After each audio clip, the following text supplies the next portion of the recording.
Hi, everyone. Thank you for joining tonight. This is training session number 8, Building a Capacity Among Stakeholders to Address PCOR. As Chris said, our speaker tonight is Carole White. She is a professor at UT Health San Antonio School of Nursing. She recently retired from her full-time position and continues to work part-time on several research projects. Carole developed and directed the Caring for the Caregiver program at UT Health, a program committed to supporting the quality of life of families impacted by dementia. This program has oversight from a Caregiver Advisory Council, and other projects from this program also are conducted with people living with dementia and family caregiver councils. Today, she will help us reinforce the information we reviewed in Module 4. Okay. I'll hand it over to Carole. Thanks so much, Michelle, and thanks, Chris, for inviting me to be part of this. I think this is part of maybe the last 5 or 6 years of my 40 years as a nurse. I'm always really interested in collaborating with patients and families. I'm what I call a 40-year neuroscience nurse, so looked after people with neurological problems and always was so grateful for their input more into the care in a lot of my work. But as Michelle mentioned, I led a program for family caregivers. And for me, when we started that program, it was really important to hear what do families want in that program. And I think that was the beginning of my journey into really not just seeing people with a condition of their families as research participants, but as participants in actually designing and implementing the research. So I'm going to talk about I'm just going to give a couple of examples, I think, and hopefully I won't talk too long, and then because I'm really looking forward to our discussion. But to a really nice article in the literature, I think that really illustrates well the difference it makes to have people who are the end users of whatever is happening involved from the beginning, and then just talk very briefly about our project. So just by way of an introduction, we've been fortunate to have actually 3 different PCORI projects or funding for PCORI.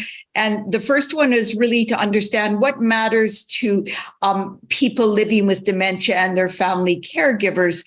And that was really my first opportunity working with a patient advisory board or a participant advisory board or with stakeholders. So working with people living with dementia and their family caregivers and other stakeholders in the community who were vested in the care of families impacted by dementia. So through that project, we spent over the 2 years, I think similar to what you're doing through your project in Houston, understanding what matters to people, what questions are important that we research. And short of finding a cure, we really wanted to focus on what are the questions around care, where are the gaps in care, and where do you see that research can make a difference?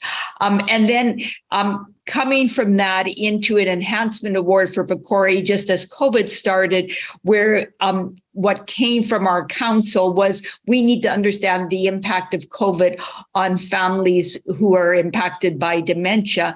And then Sarah Massoud, who is a young faculty who works with me, received another PCORI award to really expand our work with Latino families impacted or with families impacted by dementia to Latino communities. And that's important given where we are in South Texas, given that Latinos are about 1.5 times more likely to develop dementia, but only are represented at about 8% in the research. Why is that?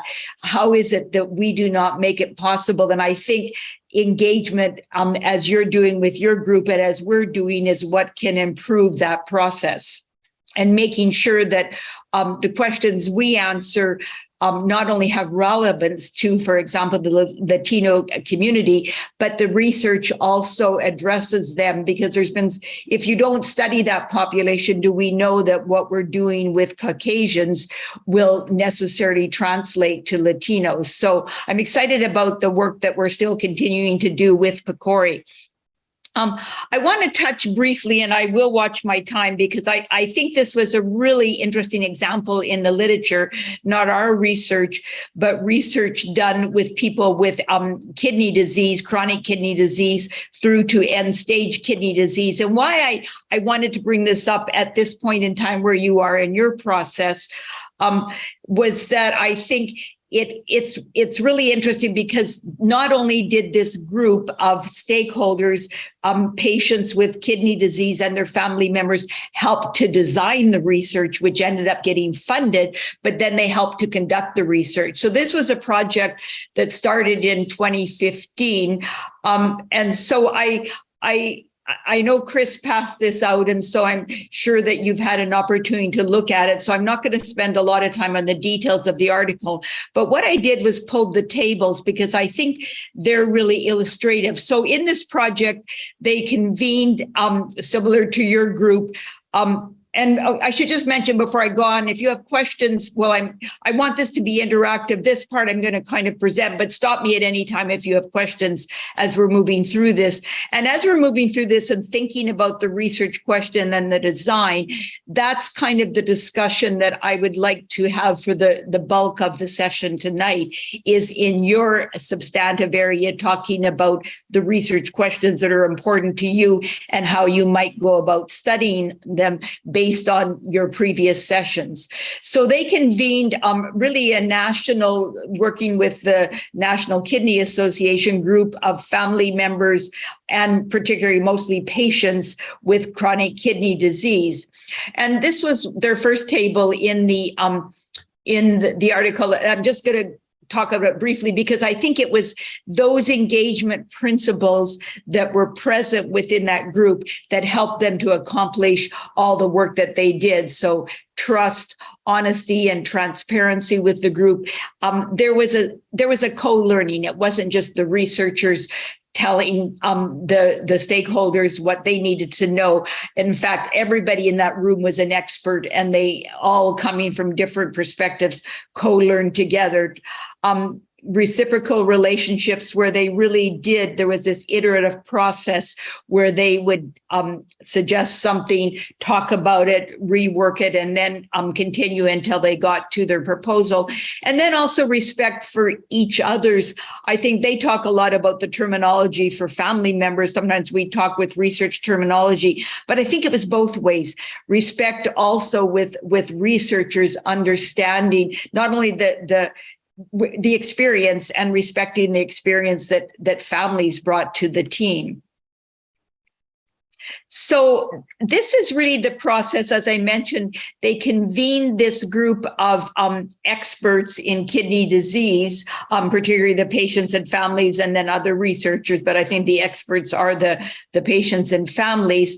And the first thing they really did was talked about what are the questions that are important to you, and what research needs to be studied. And then based on that, they did some interviews with the group more in depth and had open-ended questions about what research ideas were essential to them and what came up. And I think your population, there's probably very similar things when I think about you talking when I was there, I think it was last year, transitioning from young, from pediatrics to young adult with cardiac disease and sort of that transition. They talked about addressing decision-making, the need to support transitions in care. And in particular for this group, it was thinking about as they go from chronic kidney disease to more end-stage kidney disease. And then thinking about what outcomes matter to patients. And we'll talk about that in a minute. There's things that researchers always want to study, a lot of them biological, but what are the things that matter for patients? So based on that, the researchers drafted some ideas and concepts, and we'll look at those briefly. And it was this iterative process where they'd get patient input, then they'd modify them until they got actually to the design, submitted that to PCORI for an intervention study, were successfully funded, and then involved this same team, not all of them, but each person was invited to be a co-investigator and involved them in the study, which is just finishing up now. This is kind of a messy slide, But I just wanted to look, I liked how they laid this out in terms of where the concept was. And then the PI presented some ideas and questions to the group. The patient and family gave input to those questions. And then based on that, they came up with their final design. And so I thought this was really interesting. You know, the first thing that the PI said was, what do patients need? I think probably thinking about information. What information do they need to make decisions? But then what the patient and family talked about, it was like, you know, we need to think about what is important to that person's quality of life and choice. And so instead of just saying what information do they need, it's what do we need to understand from the patient and family about their quality of life. So really more specificity in understanding what is important to persons with kidney disease, which the researchers would have missed. And then going to another concept in terms of if patients are already on hemodialysis, what help is needed, if any, to get a kidney transplant. And so thinking, okay, everybody that's on hemodialysis knows about kidney transplant because as a clinician, they would know that inside out. But then patients and families said, let's step back here because a lot of people may not even understand the treatment options. And so they were able to really be much more precise in looking at what do people need. It's not that they need to help with the decision at that point. They need to know, let's go back, what are the treatment options? And then who should be giving that information? And they said there's lots of information out there because again, I think from reading the article, the investigators were thinking, let's design more information, but family said there's information out there, but we need help to digest it and, you know, and how to understand it, how to pace it. And so then they came up in the intervention with the idea of a kidney transition specialist who could help them with that information. Any questions or just kind of comments that you have when you think about how families and patients were helping with this design? I think it's really important to remember that not everybody knows the lingo. So I really love that. I think sometimes my husband and I both have congenital heart defects. And so sometimes we'll talk about things and people are like, what does that mean? So I think that's really important. I know. And I think, thank you. And I think we as health professionals, I'm talking about myself. I make so many assumptions because it's something I do every day, but people may not be aware of even what are the treatment options. How do I understand this information? And then study participants, I found this really interesting. And I saw the last session you had was actually in looking at study participants. And so the PI was thinking about who will we include? Who is our target population? So they were thinking about targeting people that were, 1 to 2 years away from a renal transplant, where their kidney function was quite low.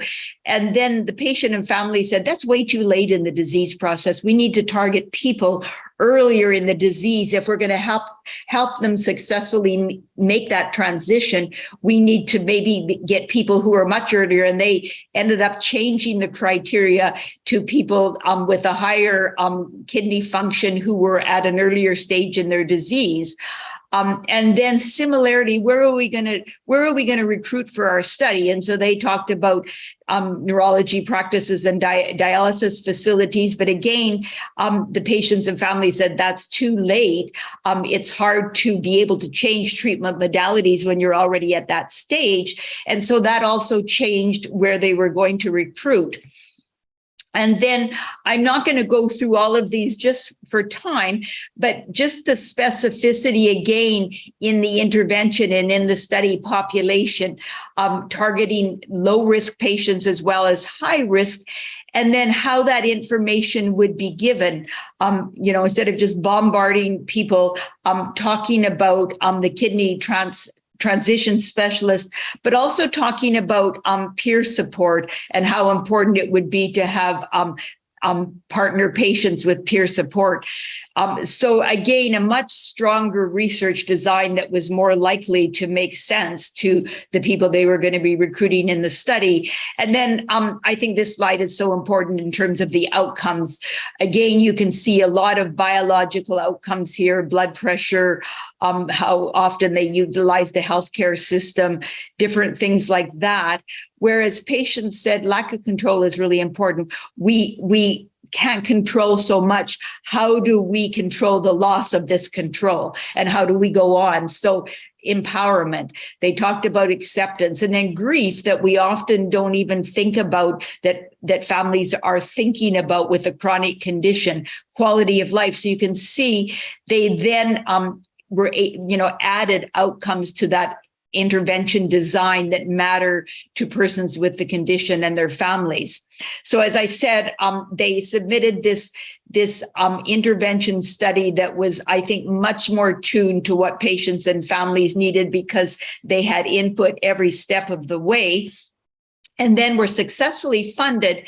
And then just in terms of I think it was a group of 8 or 9 that were involved initially, invited anyone who is willing to commit. And because it is a big commitment to be a co-investigator on the team, and a number of them did commit. They talked about what's a fair compensation for patient co-investigators, provided them with human subjects research training, and then set up regular meetings where they, just as other investigators and co-investigators, they were able to give input into the actual implementation now of this research project. And they had one of the patient investigators who served to check in with all of them to ensure that they felt like their involvement was really meaningful to them, and they were also impacting on the implementation of the study. So I thought that was a really nice, and here it just talks about the different activities, but how important that they were co-producing research together. And I like this phrase, doing research with those who use it, which makes it make much more sense. So they were involved in every phase in designing the tools. They had a number of scales to measure some of the different outcomes. They got involved in looking at what would be the best measure for our patient population, people like me. They reviewed the recruitment materials and helped with them. And then they were involved in the dissemination and have been part of presenting at kidney meetings some of the results. And then in that publication that I showed at the first, I looked at the back, and I think at least 3 of these names are people that were from those 8 people with kidney disease or their family member. Sorry, let me just get this to a full screen. We had this stakeholder council that was made up of people living with dementia and their family caregivers. And I just wanted to highlight that we did interviews with the council to better understand engagement with this group. And these are 2 of the family caregivers were part of our publication with that initial council. And this also comes from the publication in terms of what were some of the themes that people talked about, and I tried to match these up to the principles related to patient engagement. And we heard from people about the co-learning benefiting for them, but also seeing value in the work that was done, the partnership, respect, feeling valued and respected. So I think I was going to stop here for a minute and just ask you to comment on some of the principles that you've seen, I think, that are important to extending your work with this council that you've seen over the last, I guess, year and a half, Chris? That's right, year and a half. I think definitely trust is a big one. I think getting to know all of the stakeholders and steering committee members, we have to put trust in each other to be able to, one, share our experiences that we've had and know that each person is going to, keep our confidences and also respect our feelings and everything that, we've been through and have to share. And I believe also understanding is a big part of this, because we all have different experiences that we've all gone through. So I think it's understanding all of us have something different to contribute to this. And it's not judgmental or anything like that, which really makes it feel so nice to know that, you can speak openly to, to contribute to this. We're all experts in with different perspectives. I think to have an inclusive research, which includes these subjects as well, I think that's the best way to start any exercise anyways. And that will give you the best overarching view of what you intend to drive out of that research in first place. I think as a steering committee, I've noticed one of our big focuses has been communication. So trying to always keep that line of communication open, and both from, all sides of the group, just what we're doing, where we're at, why we're doing it, feedback requests and things like that. So just trying to stay open with each other and communicating the whole step of the way. Thank you so much. I mean, you've talked about inclusivity, you've talked about respect, transparency, communication. I'm excited to be able to move forward to talking about some of the things related to your content area and the questions. I'm just going to share just a quick example of working with our council. And I think, again, those principles were there and that allowed us to move forward. So we had the luxury of being in person for almost a year and a half when COVID struck.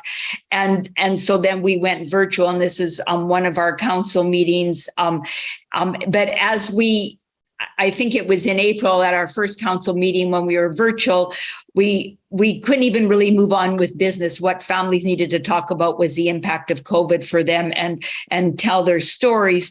And then in sharing their stories, they talked about this is something that really needs to be studied. And at that same time, we saw the notices come out from PCORI about the enhancement awards, and working with our council and refining what it was we were really interested in studying. We were able to apply and successfully complete that project. And I think what was particularly important was that people really wanted to look at the impact of COVID-19 on families with dementia from different perspectives. They wanted to know what is it about COVID-19 and how it's impacted on care. They also wanted to know, what does it mean for the family caregiver? Because they said the person living with dementia may have different perspectives than the family caregiver. So that really drove how we looked at this project. Oh, whoops. So I just kind of tried to replicate a little bit, in not such a nice way, the table from the article, and just do it briefly. But we initially had said we just do surveys with people, but then our Stakeholder Advisory Council, our SAC, said hearing people's stories is so important to really understand the impact. It might not be captured in surveys. So we ended up doing a multi-method study where we had both surveys and we did focus groups and individual interviews with our stakeholders. And then when we looked at, similar to the Brown study, when we looked at the surveys that we used, we pulled a number of standardized surveys of quality of life, but they said they're not capturing some of the things that we think are relevant to COVID. And that was true because there weren't really any surveys out at that time early in COVID that were really looking at the impact of COVID. So we added a number of questions that looked at their access to health care, what it was like for the person living with dementia, and particularly how it impacted on their social relationships. So I think we got a much better understanding from having listened to our families and what they were experiencing. I've been doing qualitative research for quite a few years, and the guide that we developed for this I gained because I think I was interested in so many questions. When we put together our group of patients and families who wanted to help us work on the interview guide, it was like just completely scrapped. And they really suggested so many open-ended questions rather than sort of the questions I was trying to get up, because there was so much I needed to know, I felt. And I think the revisions they made to it made it such a better conversation guide through our interviews and through our focus groups. And then they changed a number of the wording. We had something about advanced care planning because there was a lot related to COVID-19 and how it was making people think about advanced care planning. And they changed the wording because they said we use that word all the time, just as we talked about terminology. Many people may not know what that means. So we were able to make the guide more specific to our population. And then we also, again, had a couple of workshops, one around principles around ethical conduct of research, because some of our council members were helping us with the data collection. And we always had a council member participating on the interviews or the focus groups with us. And then they also needed to complete a course in ethics, the practice-based research course that they completed. And then, as I said, they participated in the focus groups. We had 2 caregivers who helped us analyze the data with our team, and then were able to participate in the publications. And these were the different publications. And you can see they really, this was with the person living with dementia. This was a quote from one of the people talking about being on Zoom. And I liked how he called it an animated socialization without its substance and other experiences. This was from a family caregiver, a different way to survive. So we really were able to learn from them. So I'm going to stop here. And I've got 4 questions that I want us to spend, I guess, the next 25 minutes discussing. And it's, and I think you've probably been talking about this before, but research in your area that's important to you as a group and that needs to be studied. And then if we can just, it may come up in the research questions, but what are the outcomes that matter to you as a group and to your population? And then let's talk a little bit about methodology and how we might go about studying this topic. And then let's talk about the study participants. So the research questions, the outcomes that are important, ideas about how to study the topic, and then who would you include in the study and how would you recruit them? So I think you've probably talked a lot about the questions, I think, over the last year and a half. And so I think if we start there, and I'll turn it over to the group. If we find we have lots of people talking, then maybe I'll get you to raise your hand. But I think, why don't we just start talking about some of the questions that are important to you in your substantive area? Well, we've been talking about mental health and CHD. And so that's one of the things we're very interested in, one of the topics that we've been interested in looking into. And so when you talk about mental health, is it documenting sort of different mental health conditions that people may have with CHD, or is it around an intervention for it, or what have you talked about in terms of mental health? I think we've kind of talked about both, actually. Yes. Both aspects of it. One of the big concerns is how do we treat it, because most of it causes heart palpitations and rapidness of heart and things like that, which we already have. So we don't want to add on to that. Yeah. So it's a combination. How do you balance both things? Mm-hmm. Because they're both very important and they both need medicines. But what if one contradicts with the other one? Mm-hmm. So there's the difficult thing with this. And excuse my my lack of knowledge of this area, but is there is mental health something related to the condition that people are experiencing that's different than the general population? In my opinion, I think one, it could be related, but at the same time, all of our hospital stays, everything the trauma that we go through can be escalated per person and individually. So that's one of the things that we look at, because we handle things differently, but our treatment has to be different as well. And I think it doesn't always show up until maybe later in life, maybe not right away. as a child. Some people, I mean, it's different for different people when they start stressing or having mental issues about their condition, their health. Just the fact that some of us might feel like, well, I have this so serious heart condition, most probably I'm going to die soon. And just having that thought in your mind and just trying to go on with life and surviving physically with a heart condition and your mindset that's confusing, that's when I think, like somebody said, it could take time till you really know that it had been affecting you all the time. Yes, and another thing was that, like, I guess leading up to that was like, for some of us who, I'm from El Paso, like a border town. So not really having the ability to have a lot of intervention for me in regards to mentally, like how I'm dealing with things or anything like that. What really made a difference was when I did go to a bigger city and I was given information on even a pamphlet of, well, if you struggle with mental, you know, if you need to speak with someone or if you need anything like this in regards to it, to me, it was not known. We didn't talk about that. I was never given that opportunity. So I think that's another thing that we're all looking at is the opportunity to maybe do something about that before it gets to that point, because we've never been told. Or, okay, yeah, if you're not feeling right, if something's not right, it's okay. You can talk to somebody. Here's your outlets. Here's your ability to talk to someone. This is what we can do for you. Didn't have that here. Not until I went to a big city. I also am from El Paso, and I feel you on that one, because it was, oh, you'll be okay. Oh, it's just like, oh, it's not that serious.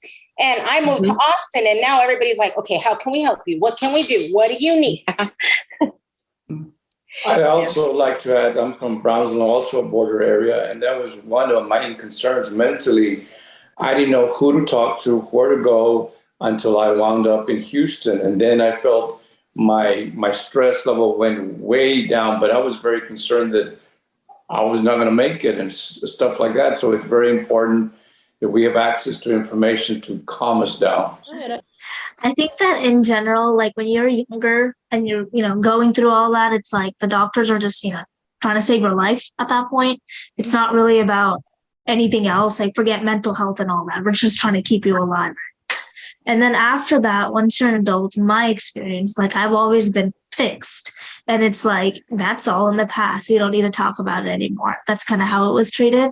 And in one way, I'm grateful for that. But in another way, I'm also like, kind of grew up not knowing anything about my heart until I was 18. And then if I had any, I didn't meet a single CHD person. I didn't even know what CHD stood for, honestly. I didn't know anything.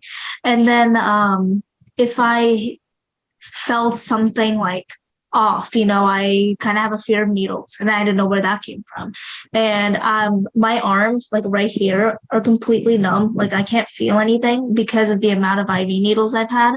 And I thought that was just me being I just thought everyone had that, So there's just a lot of stuff that kind of went without an explanation that I kind of just shoved away because I was fixed. So I think in the adult population or young adult population, teenagers, everything after all the initial surgeries and everything and all that. I think my last one was when I was 5. I had the Pontan surgery, 3-step thing.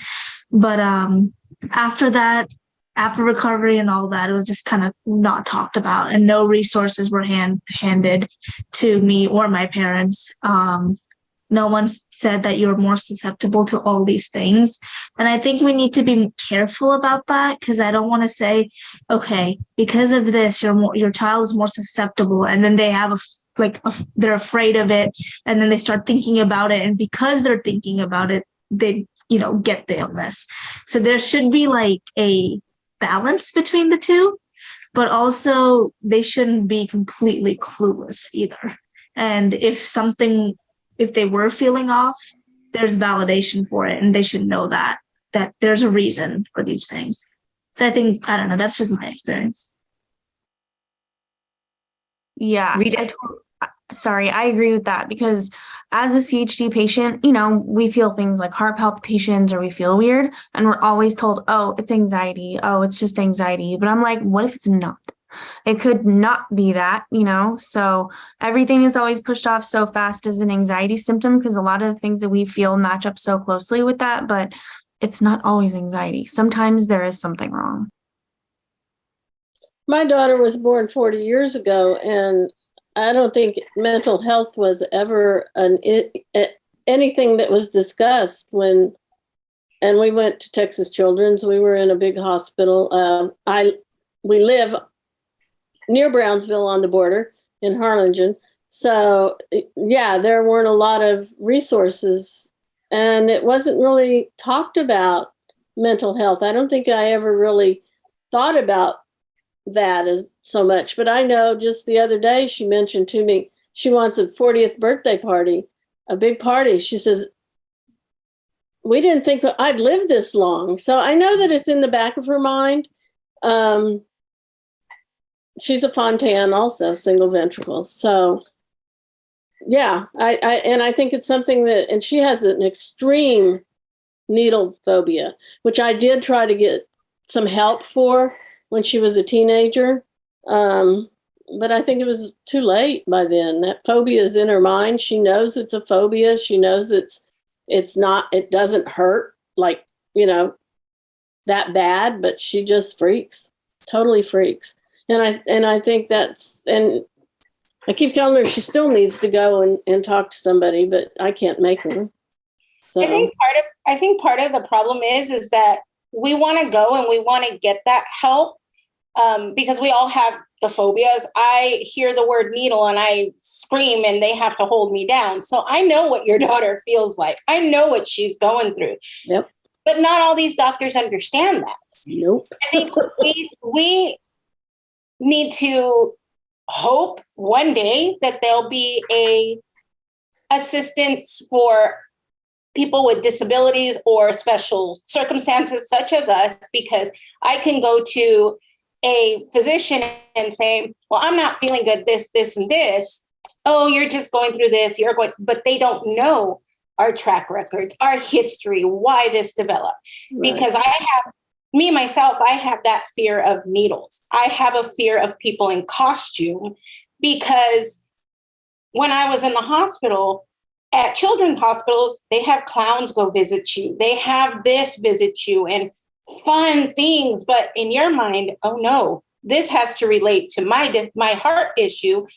When I see a clown, it's because it's associated with surgery. So I have to know what's behind that. So we all develop different phobias. We all develop different fears that the regular doctor doesn't understand. So we can go to a regular doctor and say, oh, this, and they're going to diagnose us like if we're just somebody off the street coming to talk to them without knowing what our background is.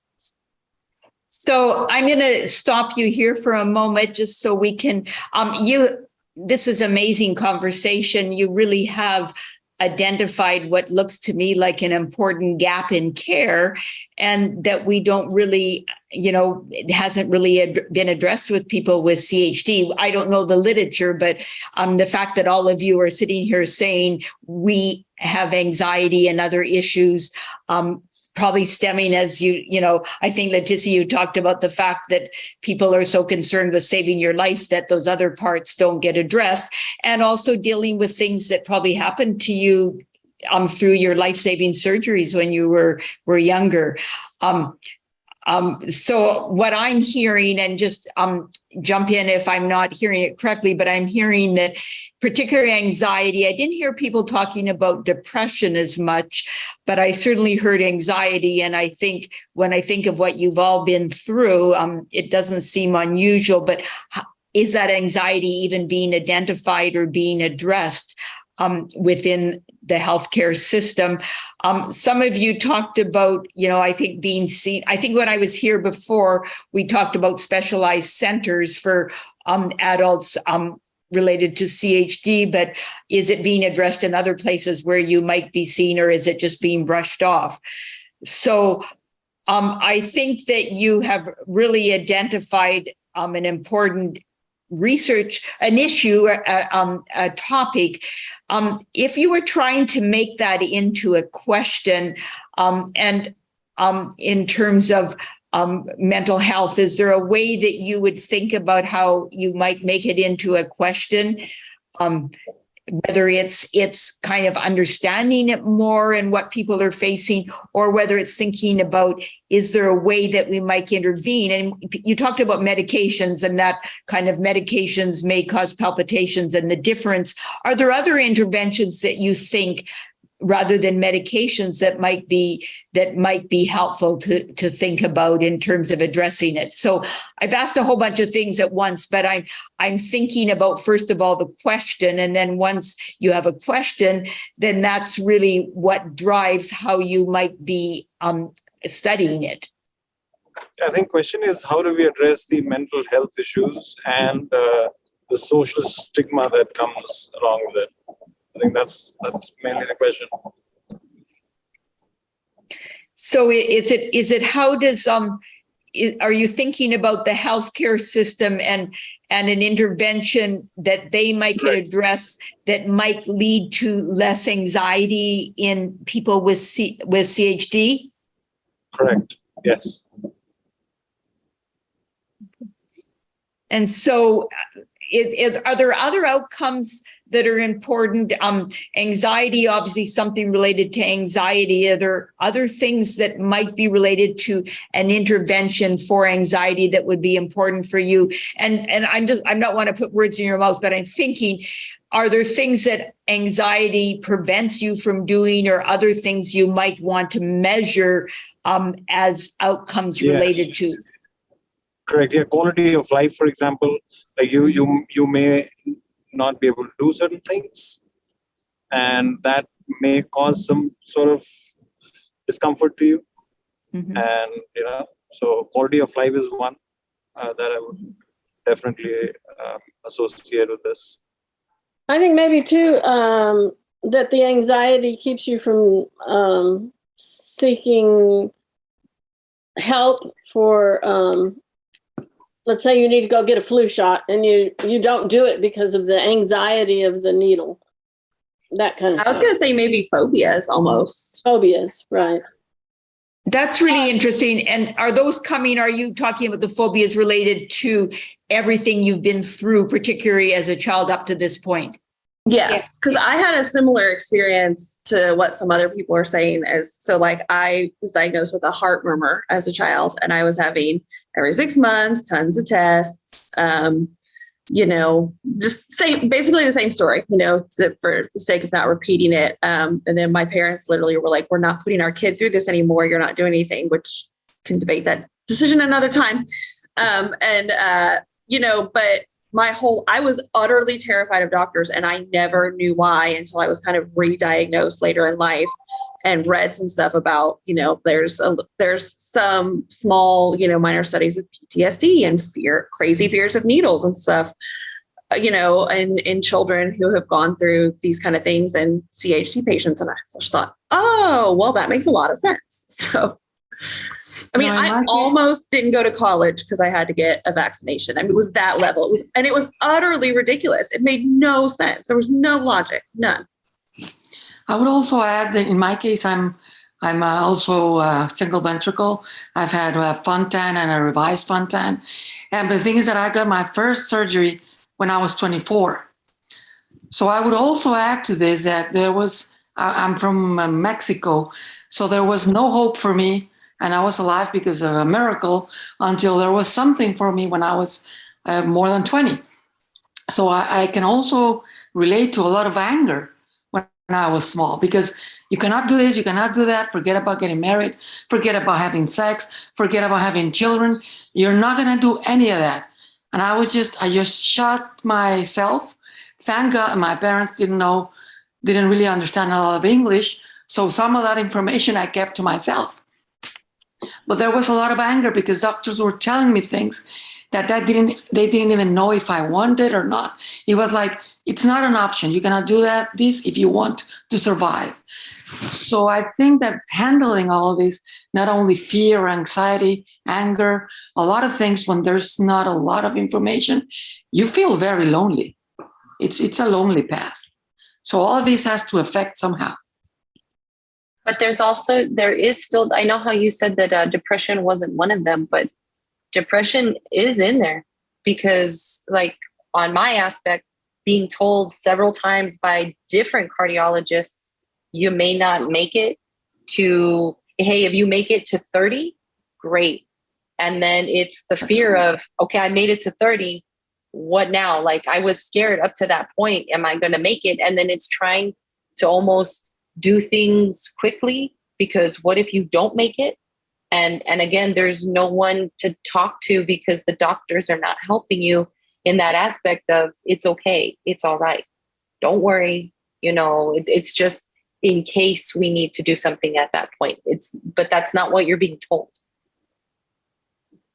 So just again, to summarize what I think I'm hearing, and Chris had mentioned just putting some notes in the chat as well. And I just want to just read what's in the chat, because I think it really broadens the discussion that we started about talking about scars and body image issues, insecurities.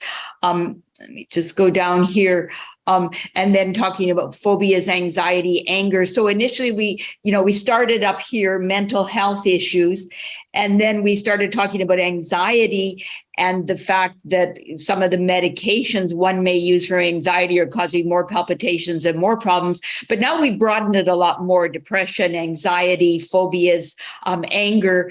So so I think, to go back to Dipendra and your question about the research question about how to really understand and deal with these broader issues, I think with someone who has experienced everything that you've experienced in your childhood and later on with surgeries, it now becomes a different question, I think. And you have a lot of outcomes that you've looked at: reducing anger, reducing anxiety, the stigma, body image, all of those things. So if you were going to think about intervening, and this really is a quick run through the top of the ideas, but I think we've centered into some of these emotional issues, mental health issues that aren't addressed because the physiological issues seem to take precedent. And now we've talked about a lot of them. What do you think are some of the things that might be interesting, that aren't out there, that might be interesting to explore? I think different kinds of interventions. Sorry, Jessica. Sorry, I think this is very helpful because we know we're not the only ones going through it. There's other people that we can talk to and get ideas and help. And hey, I did this to overcome this. The social groups to help each other. Yes, I agree. So it's a little bit like in that intervention, the Brown article, where their chronic kidney disease people talked about peer support. And I think, helping them to understand the pathway. Yeah, because we think we're alone. We think we're the only ones going through it. And me being part of this group, it's like, oh, wait, you have a scar exactly like mine. What did you go through? And we're hearing everybody say almost the exact same thing. And it's good to hear. It's good to know you're not alone. That helps you. Absolutely. So peer support. What about information? Somebody mentioned they've finally got a pamphlet. When you go even to a tertiary care center or a specialist center, or I don't know, are usually followed by your family doctor, and you go, I think, annually to a tertiary center. Is that information there about these other parts of things that you're experiencing besides your the physiological things? No, because this is where general. I'm sorry, Jenny. That's just general information. But even with that, it's the fact that, like I was saying, I would love for there to have been something even just at the first level, just the cardiologist, or maybe in the emergency care, or maybe in a different, like you were saying, a different area, before I had to get to a bigger city to get that information. Because I think if we would have had it here, I would not have been scared. I would not have been anything before I had to go to a bigger city. Because even going to that bigger city, I was afraid of what really is going to happen to me. But if I would have had some sort of support or some sort of aid or something to research or read about, or even have someone talk to me, even a person in that just place to talk to me, it would have been very different. So you're kind of highlighting an intervention that has some form of peer support within it, that has information, better information, but information that isn't just within these very specialized centers, that needs to be disseminated more broadly. And that's, trying to understand how that would happen, whether it's information pamphlets that are out there that people have more available, or a package, when people go from the tertiary care center, of things that they're going to need. What else could be part of that? I think too that when you go to have a procedure or to get an injection or whatever, that many times you can tell them you have this anxiety, but they don't care. They don't believe you, or they don't. And then as a parent, when I would tell them, and then when she, go ballistic, they were like, they didn't understand why. What's the matter with this? Why does she act like that? Well, because the response that I always get because I have a needle phobia too. You've had 5 open heart surgeries. How are you afraid of tiny needles? Mm-hmm. I'm like, it's not really the needle that's the problem. Exactly. It's like what happens after, and it's all like, everybody's giving me so much crap because I didn't get a COVID vaccine because I've been too afraid of the needle, and then once it's in me, I can't take it out, like the medicine they put in, and if I have like a heart reaction to it, then what? It's stuck in me, right? And so everybody's like, they don't understand. Oh my gosh, it's not that big of a deal. So many people do it, and the needle is so tiny. I'm like, it's not always about that. There's like deeper reasoning behind all of this. Yeah. So really, we're talking almost about 2 interventions here, one for families, for people who are with the condition and the need for information and peer support, but the need for an understanding on the part of healthcare professionals and an intervention with them as well, which brings us to the last question in terms of the population. And I think we're getting, close on time, Chris, because I want to be respectful of your time, but let's focus on the individuals with the condition and their families, who, if you were going to design a study that said we're addressing these mental health or emotional health conditions that are part of this whole package of having had surgery and having this condition as an adult, and we're going to design this intervention that has some sort of peer support information, who do you think are the people that should people get this as they transition from, should they get it at the tertiary care center, the intervention, or who are the people that this intervention should be applied to, or should it be as they transition from pediatric to adult? Think about the population.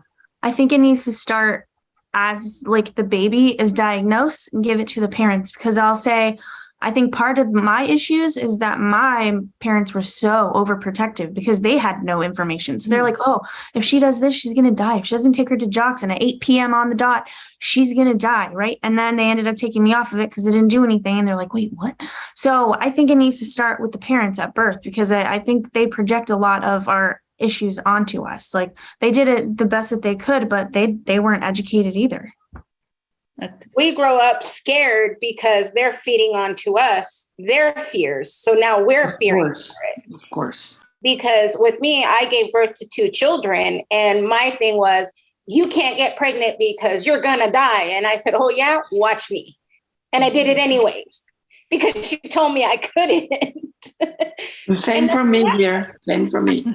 And nothing happened. I agree that it should start born happy and healthy. So I mean, everybody's different. Could it be that we need to have this, like she was saying, at birth for children?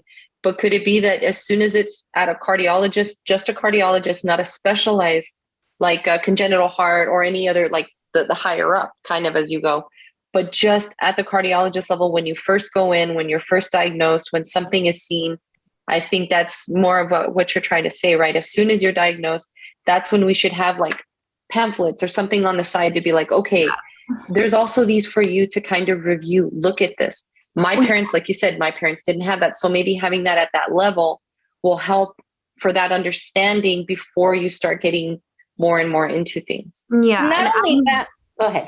I was just going to say, I was born in 82. Back then, they didn't do ultrasounds on the mom unless there was like a prior kid with issues. And so I'm the first person in my family with CHD. They had no idea I had it till I came out and I was blue. And the nurse was like, wait, why did you just have a blueberry? So they basically had no clue. But now things are a lot different. And I think that you can be diagnosed with CHD before birth. So I think that like giving parents who are expecting a child with CHD would be a lot better now because they'll be prepared before the baby's born rather than, oh crap, we don't really know how to deal with this. Yeah. Yeah. My daughter was a month old before she was born in 83. And of course there were no ultrasounds or anything. And there were no support groups and there was no Facebook or anything at that time. So, but we had very good doctors and they were very good about educating me. But at that time, Fontan was not done that like it is today. And so, yeah, I was scared. I mean, of course. So, yeah, I'm sure that projected to my daughter too. I just think quickly, I think the big thing we're saying here is the earlier, the better. It's basically what we're saying. Yeah. And I can just say my husband, he's a nurse and he works at our local children's hospital and he works in surgery. So he sees all the parents come in for children that are having their heart surgery and the anxiety that they are going through. And he says the moment he loves getting those patients because he tells them about me and he connects with them that way. And he tells them how old I am and all the things I've done. And the anxiety just like drops, like the hope they get going forward that their child could be normal and have a normal life. That's what they need to hear. And our stories, from what I noticed, our stories help out a lot of these new patients. Because when I had my last surgery, I was 19 years old. And the little baby next to me, because I had it at a children's hospital, my mom was with her the entire week I was in the hospital because my mom was kind of helping her out, getting through what she was going through. Because I was 19 years old, her baby was 1. Wow. This is an amazing discussion. I think, just to recap, and then I'll turn it over to Chris, we've really gone from, what's a gap in care, mental health, emotional health, what are some of the outcomes that are important, how might we address this with an intervention, and then who's the population. And actually, I was thinking it was all of you, but it's actually, as you said, going back further to even think about how do we help the parents who can then not maybe pass some of those phobias or anxieties on. Thank you so much for the opportunity for me to learn more from you about CHD, but also for being so interactive with your own experiences and your expertise. Nothing at this time. Thank you, Carol. Thank you, everyone, for showing up. Thank you all. Thank you. Have a great night. Thank you. Bye. Good night. Bye. Thank you, Chris. Good night. Good night. Thank you.